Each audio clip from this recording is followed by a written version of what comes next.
Introducing the warrior mindset. Have you ever felt like life is hard? Like it can sometimes be a struggle to get up in the morning and do all the things that you have to do? Do you ever wake up feeling constantly tired and stressed? Does life just seem too much? Sure, I get it. You have lots of work to do. Perhaps you have debt. Maybe you're tired from shopping and maybe you've got a stomachache. Now, think about a true warrior. Think about someone who has a rough sleep, unsure of whether or not they're going to die during the night. Then they wake up, no time for a shower or a nice breakfast, and they leap straight into action. They ignore their wounds, they take lives, and they see their friends and their brothers in arms shot and killed in front of them. But no, I get it. You're tired.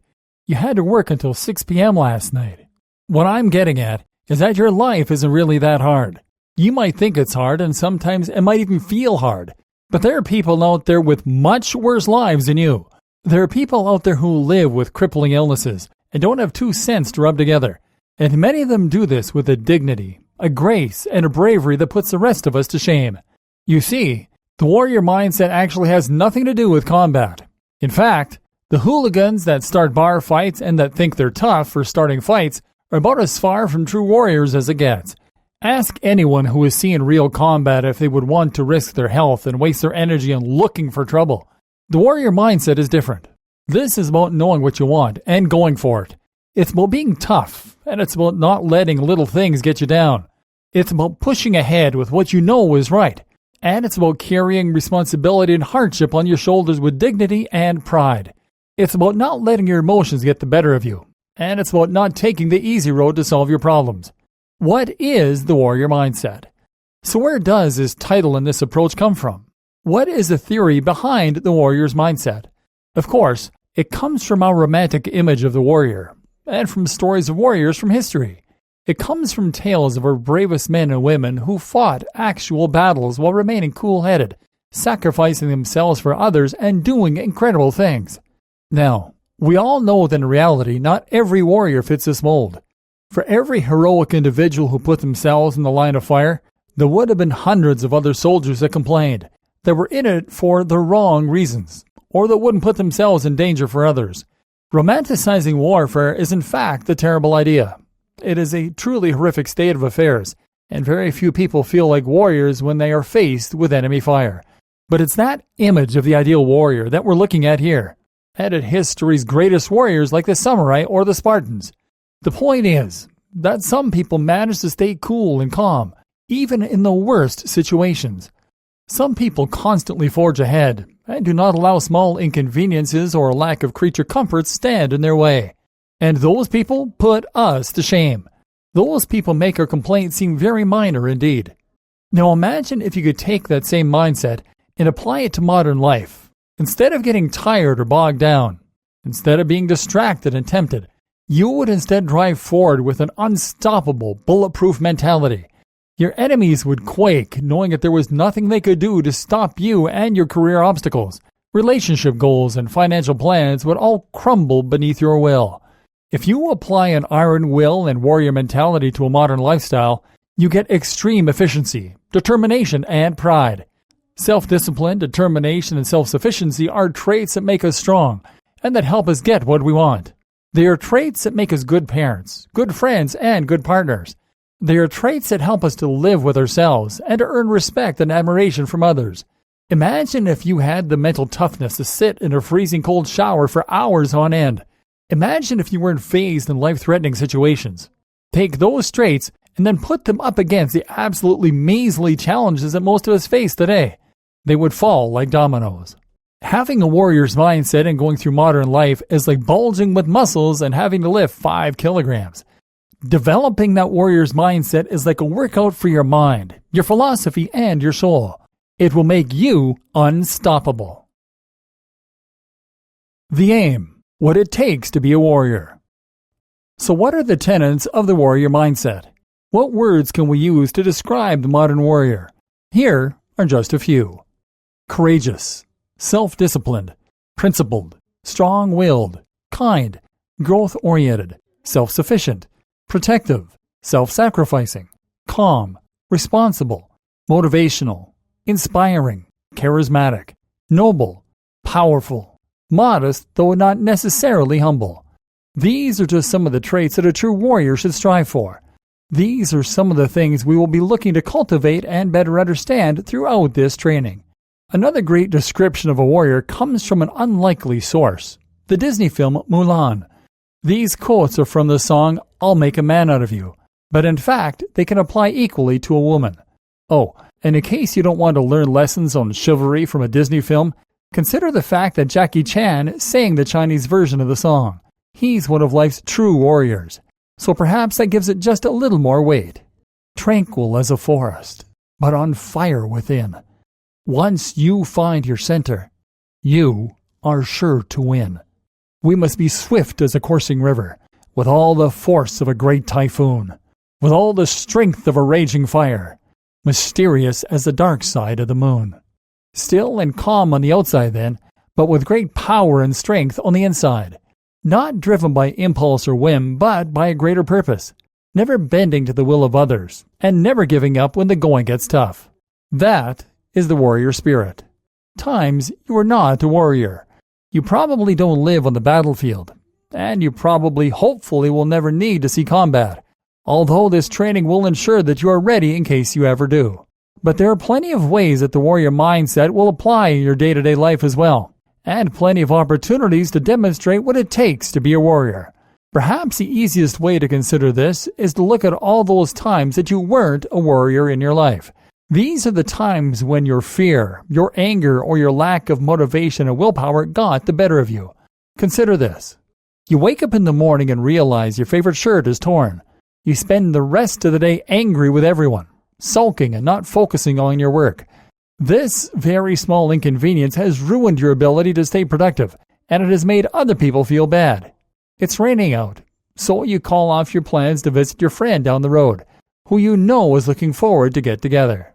You're trying to lose weight, but you're low on energy, and so you eat a large piece of cake.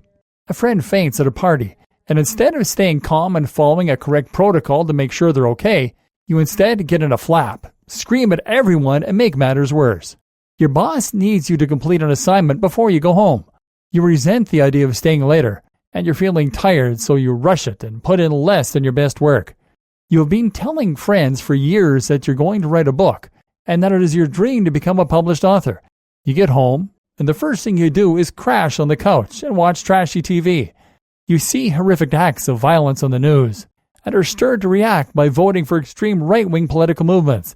You respond emotionally rather than logically, and allow fear to turn into hatred. You break a glass in the kitchen, and when your partner asks who did it, you blame your friend who was around the other day. You get into a physical altercation with someone in the street and run away, leaving your friends or family to deal with the danger on their own. You are getting onto a train, and instead of letting the elderly lady on in front of you, you push ahead. Your friends are peer pressuring you into smoking weed and accusing you of not being fun.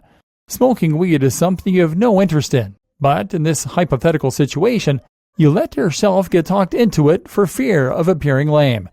You are happily married when an attractive woman or man makes a move on you.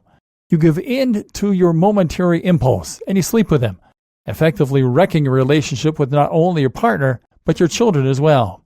You are unhappy in your relationship or job, but you stay in it because you don't have the heart to tell the person, or you are too afraid of what the future might bring. Some of these examples are more extreme than others.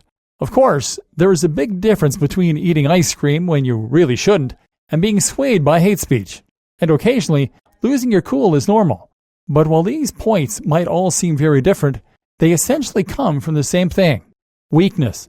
Weakness is often the source of our problems, and even of evil. Weakness means giving into things we know aren't right, or making excuses and putting off our goals. Now let's look at how someone strong might approach the same issues. You wake up in the morning and realize your favorite shirt is torn. You shrug and wear something else, recognizing this is a very small issue in the grand scheme of things. It's raining out, and you don't feel like going out, but you know it's the right thing to do. So you man up, and you go.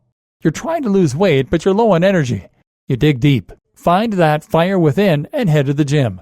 A friend faints at a party, and you remain calm, cool, and collected. You assign jobs to people and check to make sure your friend is okay. Your boss needs you to complete an assignment before you go home. You resent the idea of staying later, and you're feeling tired, but you complete the work to the best of your ability nevertheless.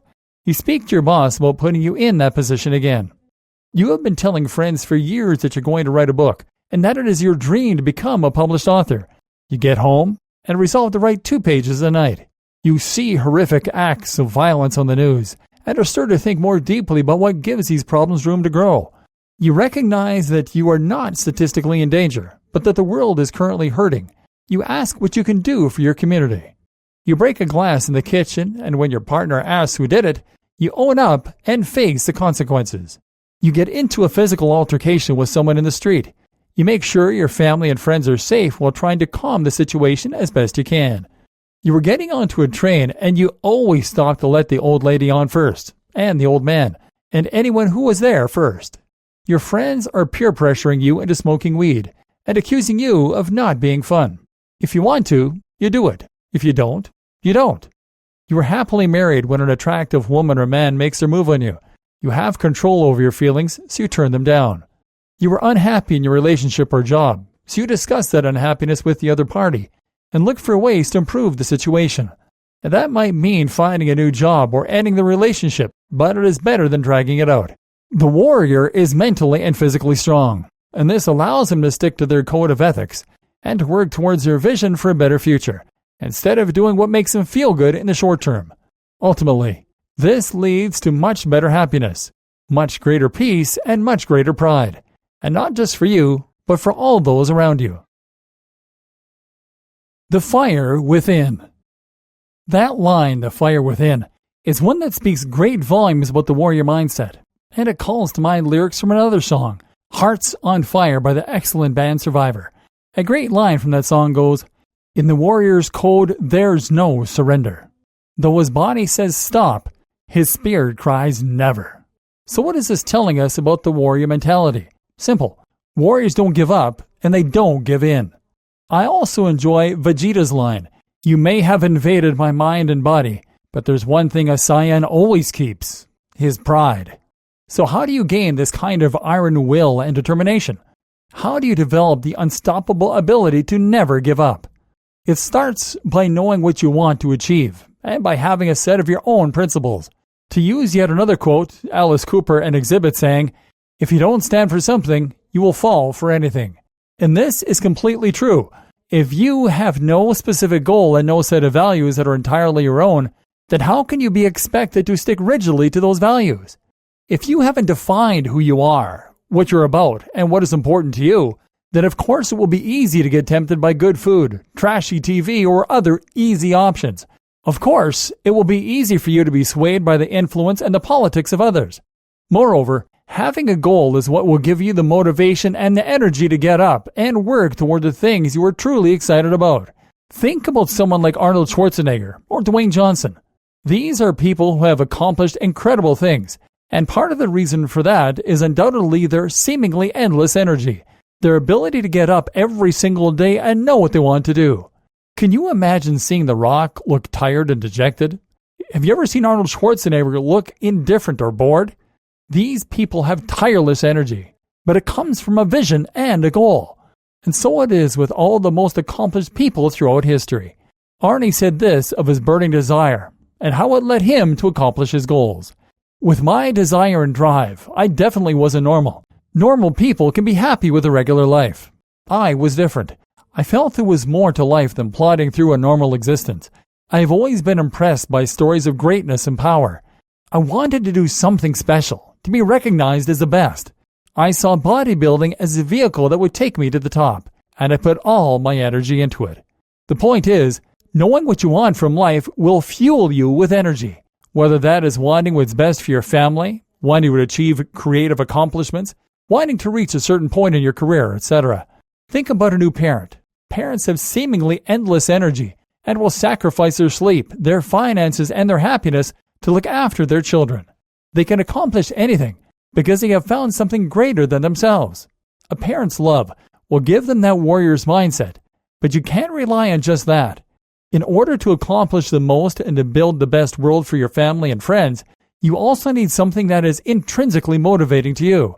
In other words, You need a purpose and a goal that doesn't rely on anyone else, so that even when no one needs you, you still have the strength to pull yourself out of bed and to refuse distractions and unhelpful desires. Once you have your goal, you will find a passion. And once you have a passion, you will find that you have endless energy and drive, and that you even speak with more conviction and greater charisma. Did you know that we gesticulate more when we speak about something that we're passionately about? That's because we are now speaking with our entire bodies. Our body language is congruent with what we are saying. And did you know that when people see us speak in that way, they actually rate us as more charismatic, more inspiring, and better leaders?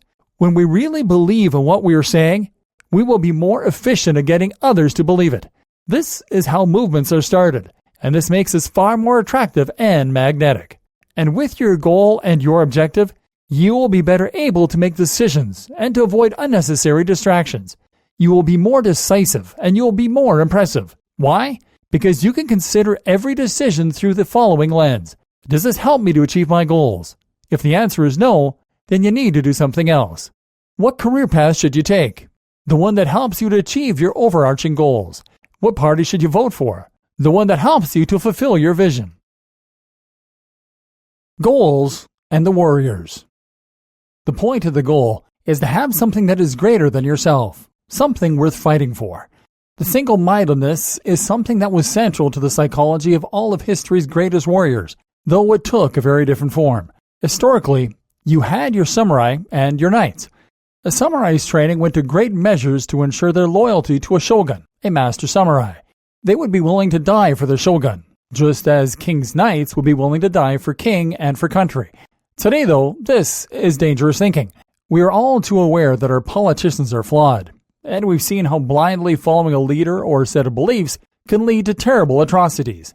So what we need to do instead is to create our own set of values and principles, rules to live by, and a goal or a vision to strive for. This can change, but we must never let others force us to act against our code. Unfortunately, there is no objectively correct way to approach life. We don't know why reality exists, what is waiting for us on the other side, if anything, or what the meaning of life is. Therefore, it is up to each of us to make our own way by assessing our own values, principles, and rules to live by. Finding your goal. So let us start with finding a goal, something greater than yourself to strive toward, a purpose that you will be an instrument in accomplishing. So this might mean that you set about changing the world for the better. Maybe you want to put an end to world hunger. Maybe you want to help slow down global warming. Or perhaps you are interested in becoming a rock star or a musician. Maybe you just want to get rich. No goal is wrong. It is simply having a goal and something to be passionate about that will give you the fuel and the fire to keep going no matter what. Goals start with visions. So visualize the way you want life to be 5 or 10 years from now. Picture where you are, what your surroundings are, who you are with, what you've accomplished. This should be a vision that makes you excited and energized. Your perfect life. For inspiration, consider the times in your life you were happiest. Consider what you wanted to be as a child, and picture some of your role models and what you can perhaps learn from them. That is what you will picture in order to drive yourself toward change and toward greatness. This is what will get you out of bed in the morning.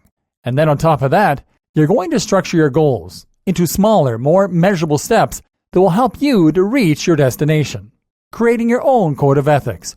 On top of this, you will build your own code of ethics, your idea of what you consider to be living well and doing the right thing. Again, this doesn't have to be your conventional set of rules. It might be that you don't agree with some aspects of the law. Some well-known philosophers are known for views that stray from conventional ideas about ethics and morality. Take Ayn Rand, for example, who believed that morality comes from what makes him happiest. She said, "Man has no automatic code of survival. His senses do not tell him automatically what is good for him or evil, what will benefit his life or endanger it, what goals he should pursue, and what means will achieve them, what values his life depends on, what course of action it requires.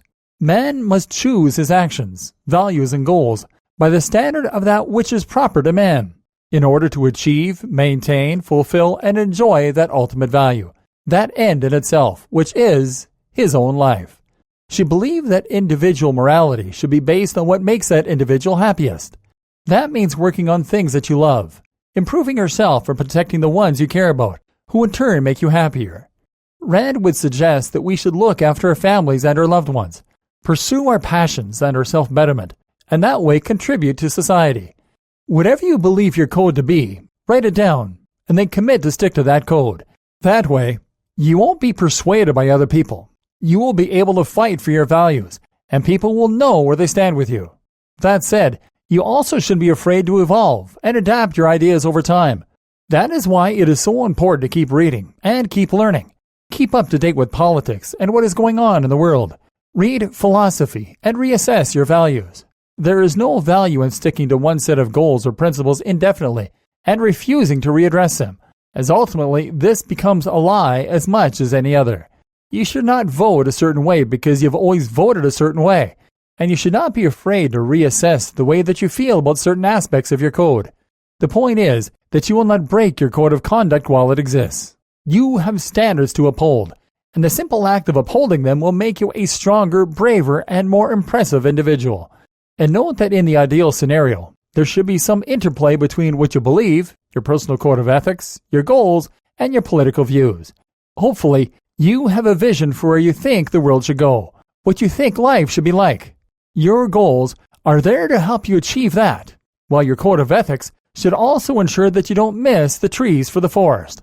All this results in you becoming a person who knows what they believe and who knows themselves. And when you know that, you will be a greater and more powerful individual. Overcoming fear. When we think of the archetypical warrior, we will almost certainly be sure to think of someone that is brave, courageous, and seemingly fearless. This is a kind of person that will walk into the line of fire, that will speak out against injustice, that will take on enemies that are much greater than themselves. In our personal lives, there are no real dragons to slay. Rather, they take on many other forms, whether they be illness, whether they be debt, or whether they be the struggle of going to the gym every day. How to use fear setting. If you are a fan of reading self-help literature, then chances are that at some point you will have written down your goals. This is something that almost every guru seems to advise, and that many claim can help you to accomplish your dreams by better defining and visualizing them. But in Tim Ferriss's 4-Hour Workweek, this advice is turned on its head somewhat. While Tim doesn't necessarily have a problem with goal setting per se, he also recommends doing essentially the opposite by fear setting. And he claims it can do a great deal more than goal setting when it comes to realizing your goals and getting more from life. What is fear setting? The general idea behind fear setting is that you're defining the fears that are holding you back so that you can face them. In most cases, Tim postulates that after doing this, you'll find that your fears are actually relatively unfounded, and thus you'll move forward and past them. Normally, our fears are of irreversible negative outcomes, but actually, these are rarer than you might think.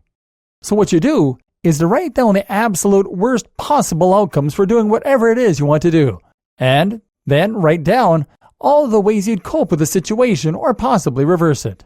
An example, changing career. Let's take changing your career as an example. This is something that a lot of people want to do, but feel held back by fear of the potential repercussions. By defining those fears, though, you can minimize their potency. So, if you were going to write down the worst possible outcomes for changing careers, it might well look something like this.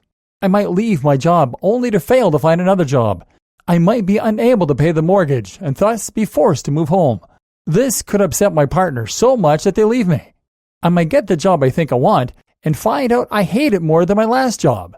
I might apply for other jobs only to get rejected by everyone and end up damaging my ego. These are all real concerns. But now, if you think about all the ways you can manage risk and reduce the impacts of those negative outcomes, you'll find your fears aren't all that founded.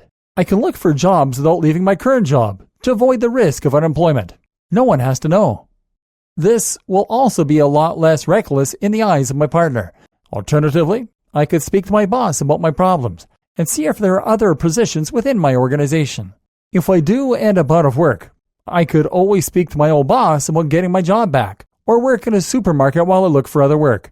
Work for my dad. Live off of savings for a couple of months or move back home with the parents. If my partner leaves me for trying to become happier, then I need to reassess that relationship. If I don't like the job I find next, Then I will feel more confident about job hunting again in the future. If I struggle to get accepted anywhere, I can work on my interview technique, improve my CV, or seek career guidance, all of which will be useful experiences anyway. As you can see then, the very worst scenario is probably not as bad as it seems. It may just mean living off of savings for a while or taking a small step backwards in order to take two forwards. Likewise, there are so many ways to minimize the risk of things going wrong. It's actually quite unlikely you'll end up in those positions anyway. In the 4-Hour Workweek, Tim also gives one other piece of advice that I feel is very relevant here. Don't ask for permission. Ask for forgiveness. Take that attitude and outline your fears, and you're on track to a happier version of yourself, as well as to accomplishing so much more. Stoicism and the warrior mindset. Tim Ferriss's ideas might seem unique, but actually, he says himself that he is inspired by ancient philosophy and specifically by the ideas of the ancient Stoics. Stoicism is a school of philosophy that dates all the way back to the 3rd century BC. Its principles were founded and practiced by historical characters such as Epictetus, Seneca, and Marcus Aurelius. And in many ways, Stoicism was an early approach to a warrior mindset. It was all about mental toughness and about learning to expect and then live with things going wrong. In fact, many of us describe someone who is brave and courageous as being stoic. So what precisely does it involve? The power of pessimism. If we tell someone that we don't think things are going to work out as we hoped, then they'll often tell us that we need to be more optimistic. There's even a song that tells us to accentuate the positive and eliminate the negative. The general consensus is clear.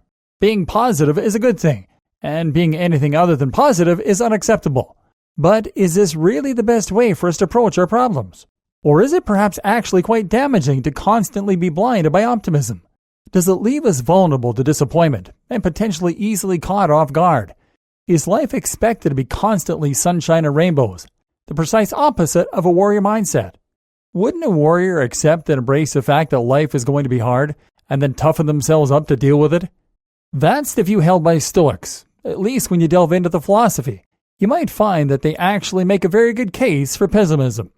The central ideas of Stoicism. The general gist of Stoicism is not to try and shut out negativity and pretend that bad things don't happen, but rather to embrace it, and even to use it as a tool. Hope, according to the Stoics, is the enemy, precisely because it means we're unprepared for things going wrong, and we're likely to be disappointed. Instead, Stoicism advocates a notion of gritty realism, of recognizing the negative aspects of life, and accepting that a lot of what happens is out of our control, and is probably not going to be very pleasant. Using Stoicism in your own life. This might not sound like a particularly helpful stance to take on things, but then that's because most of us are highly trained into only accepting positive viewpoints. This is the general conceit of countless self-help books and even Hollywood films. Dream big, and you can get what you want. In fact, it's pretty much the driving force behind capitalism. But the Stoics take the opposite approach. They prepare for the storm. They learn to enjoy life even when things aren't going their way, and they recognize hardships as a challenge and an opportunity for growth. When you go through life feeling entitled to everything going your way, how can you expect to be happy? And how can you be expected to face challenges that are genuinely difficult? So how does rejecting this incessant positivity help? How do you practically apply Stoicism in your own life? Negative visualization.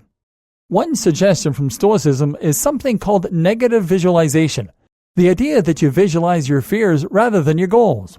Instead of picturing things going perfectly to plan, instead, picture things at their very worst. Imagine how your plans can fail and picture what life would be like if all of your worst fears came true.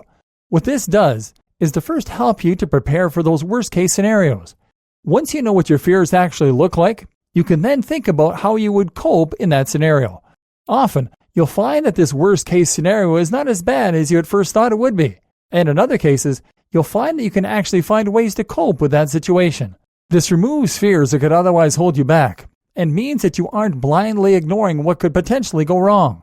If this sounds familiar, then that's because it's precisely the same concept that helped Tim Ferriss to come up with his fear-setting technique. Be content with the scantiest and cheapest fare. In one of his letters to Lucilius, Seneca said, Set aside a certain number of days during which you shall be content with the scantiest and cheapest fare, with coarse and rough dress, saying to yourself the while, "Is this the condition that I feared?" The general idea here is that you should not only visualize your worst case scenario, but also try living it. That might mean spending a week living off of minimum salary. It might even mean sleeping rough. In either case, this teaches you not only you can handle your worst fears, and therefore have less reason to be afraid, but also that you actually don't need material possessions in order to be happy. This is actually something that is very important to cultivate. It takes great discipline to part with your possessions and belongings, but the result is freedom from fear, and also from many physical restrictions. If you are weighed down by possessions and belongings, then you will not be able to move home freely. You will spend a lot of time cleaning and attending to things that do not help you further your goals, and ultimately, you will have much more to fear. The more you own, the more you have to lose. This creates a sense of fear. So try to declutter and live a more focused and minimalist life. At the very least, learn to detach yourself from physical possessions, and remember they are indeed just things. They are a means to an end, and if you must sacrifice them, so be it. Selling your widescreen TV or turning down a holiday in order to pay off debt or pay for your child's tuition, those are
Growth mindset.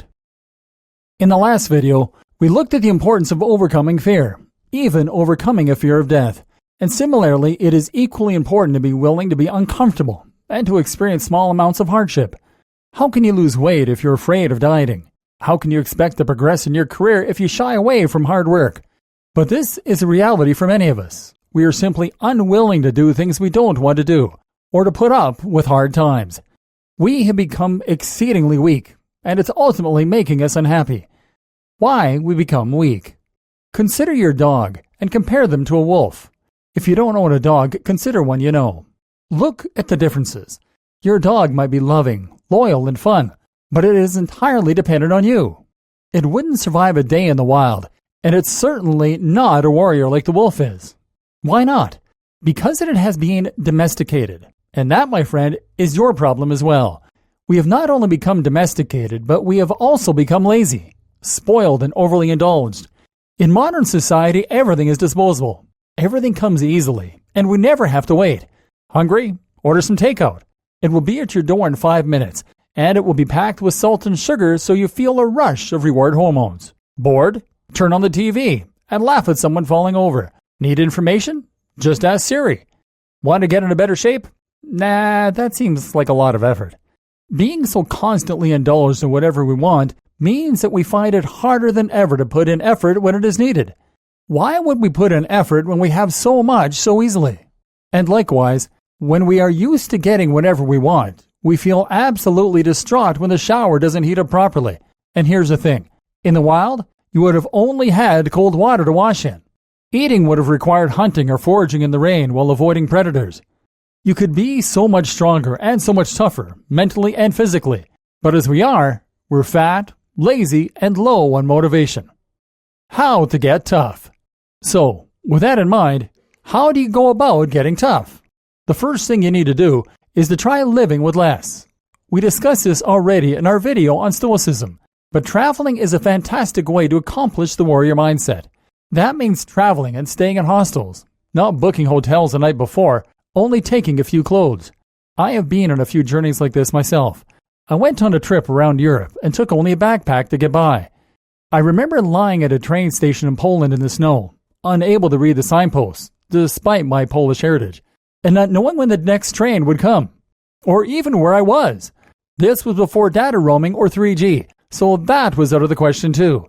Then I found a little cafe and managed to order some tea, with milk rather than with a lemon as the Polish generally drink it. You know what? I felt actual bliss drinking from the polystyrene cup. I appreciated the tea so much because it had been so long and because I was so cold. Today, I often ask for my tea in polystyrene cups when it's an option, because it sends me back to that moment.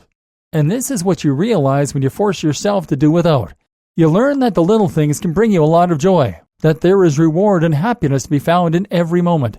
You don't need everything to go perfectly. And in fact, when things go wrong, it creates stories and helps you to grow stronger. Growth mindset. And that's the key point actually, to keep a growth mindset at all times.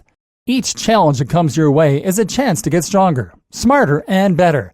By dealing with these hardships, your life has greater purpose. Life is meaningless when it is easy, and you become better equipped to take on similar challenges in the future. So the next time you find yourself in debt, instead of letting it defeat you, instead see it as a challenge. How can you earn the money you need to get out of it? How can you become better? Don't wallow in stress or anxiety. That helps no one. See it as a chance to grow and to prevent this from happening again, and take the necessary steps. Don't worry about how it looks to others. Don't blame yourself for letting yourself get into that situation. Just take action and learn from it. You were not good enough before, but now you are going to be better. In fact, growth and challenge are things that the brain is actually wired for. We thrive when we are challenged mentally and physically, and this results in the production of hormones like dopamine, brain-derived neurotrophic factor, and more that keeps us focused and that help protect our brains into old age. Not only should you welcome the challenges that come, you should seek them out. During times of peace, you should prepare for battle by learning, reading books, adopting new skills, and by training your body. Tools for growth and resilience. We've talked a lot about how the warrior mindset involves greater resilience, greater patience, calmness, and strength. But the real question is how you get to that point. How can you gain that warrior mindset? Hopefully by now you understand what the warrior mindset is and what it means in a broader context.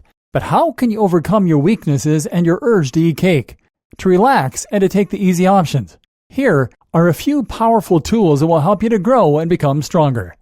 Meditation. Meditation is an absolute must for a modern warrior.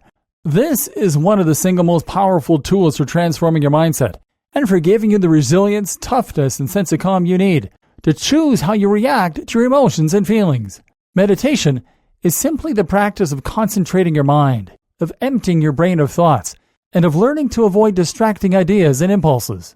This takes great mental discipline, and in that sense, it is a perfect tool for training that discipline. Really, concentration is discipline. What's more, is that meditation teaches you to distract from your anxieties, your urges, and your desires. Mindful meditation teaches you to let your thoughts drift by without affecting you, while transcendental thought clears your mind entirely. This is a great way to calm your physiology when stressed or aroused, and to take back control over your thoughts and actions. Those who meditate are calmer and less easily riled, and this frees them to act in the most effective manner. Finally, meditation is a great way to recharge your batteries and gain more energy, which in turn allows you to execute your plans.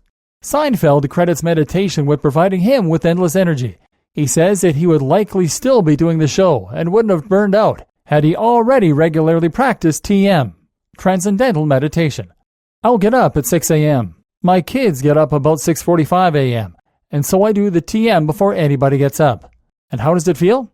It doesn't feel like anything. I don't understand it, but here's the difference. At 1 p.m. that day, my head does not hit the decks like it used to. That's the difference. If I didn't do TM that morning and I'm working, then by 1 p.m. I'm shot, and I think most people are. And now at 1 o'clock, I'm feeling good. I just sail through the day, and then I have my second TM at 3 p.m. or 4 p.m. Correct breathing. Another tool you can use to regain your composure and enter the warrior mindset at will is correct breathing. This means belly breathing. Breathing from your diaphragm first and taking deep breaths. This calms your nervous system and puts you into the rest and digestive state. It's a perfect way to overcome anxiety. Cold showers. Cold showers increase your metabolism.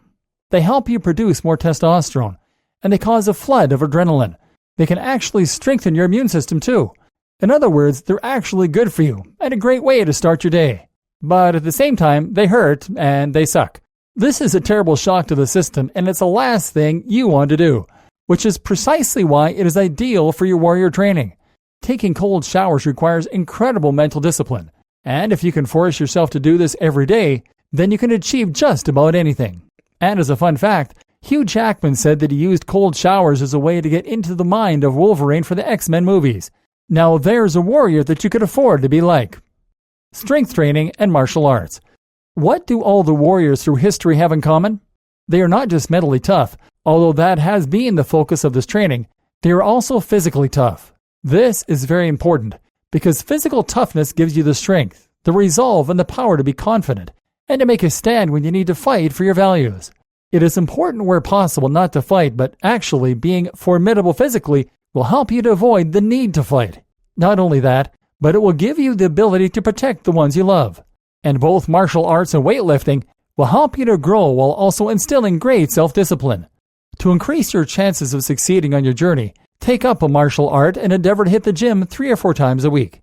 As Socrates said, "No man has a right to be an amateur in the matter of physical training. It is a shame for a man to grow old without seeing the beauty and strength of which his body is capable." Applying classic warrior principles to business and life. I always thought it was something of a fashion statement for businessmen and women to carry copies of The Art of War by Sun Tzu. I understood their claim that it was relevant to business strategy, and that many of the ideas are still relevant. But it all seemed a bit fanciful to me, more like vanity and posing. How could a 1,000-year-old treatise genuinely be relevant to today's world of computers and mobile phones? That was until I began to practice the warrior mindset, and quickly realized that it actually is highly relevant. Sure, it won't teach you to use MS Word, but in terms of marketing, leadership, and the management of resources, it is still very useful. Well, these ideas and suggestions are timeless and can be applied in almost limitless situations. Look at it this way. If the advice is good enough to help you win wars with swords and arrows, then surely can help you to get Bill from accounting to stop complaining. With that in mind, I present some of the best quotes and lessons from the book that you can take with you into the office and use to inspire more loyalty and productivity. And just for good measure, I've thrown in some Machiavelli, who wrote The Prince as an instruction manual for an Italian prince that would help him to become an effective ruler someday. These are both texts aimed at historical warriors and kings, and yet they are coveted by business professionals, relationship gurus, and more. This is the perfect example of why the warrior mindset is still relevant today, and you will see that the sentiments therein echo much of what we have already discussed. Lessons from the art of war. There is no instance of a nation benefiting from prolonged warfare. In other words, if you are at odds with a competitor or a colleague, then a prolonged struggle will only serve to damage both of you. This is called a Pyrrhic victory, a phrase that comes from another famous historical battle. By the end, even if you win, you will have damaged your reputation and wasted your resources so that you're left with nothing but a Pyrrhic victory. Instead, then, see if you can turn an opponent into an ally and find a way that you both can benefit instead. Remember, the warrior chooses their battles wisely. The warrior mindset is not about being aggressive and reactionary. It is about being poised, forgiving, and powerful enough to not need to lift a finger. This then explains another of Sun Tzu's quotes. The supreme art of war is to subdue the enemy without fighting. This is highly relevant to modern warriors, truer now than ever before. Opportunities multiply as they are seized. If you wanted an example of how the art of war can directly apply to business, then this is it. How much more perfectly could you want this to describe the process of making investments? You have to spend to accumulate. Remember how Arnie chose bodybuilding as a path and a springboard to greater success? You can similarly choose wisely in order to yield incredible results from simple starting points. Know the enemy and know yourself. In 100 battles, you will never be in peril. This is an obvious one that rams home the importance of both researching the market and looking at your own feedback in order to ensure you are best prepared to take on the competition. In case you thought Sun Tzu only glosses over obvious points though, he goes on to expand. When you are ignorant of the enemy, but know yourself, your chances of winning or losing are equal. If ignorant of both your enemy and yourself, you are certain in every battle to be in peril. Outside of the office, we've already discussed how knowing yourself will allow you to form your own rules and your own goals and objectives. The general who advances without coveting fame and retreats without fearing disgrace, whose only thought is to protect his country and do good service for his sovereign, is the jewel of the kingdom. This is the kind of employee you want. Keep an eye on those who bring too much ego to the workplace. This is the kind of employee you need to be, and this perfectly echoes Seneca's views on living with less earlier on. Remember, in this case you are not serving your country or sovereign, but the higher purpose and values you chose for yourself. Victorious warriors win first and then go to war, while defeated warriors go to war first and then seek to win. Planning is everything. Before you bring your product or your service to market, your success or failure is a foregone conclusion. So make sure you've tested the waters and researched thoroughly. And again, this speaks to the calm and calculated nature of the warrior.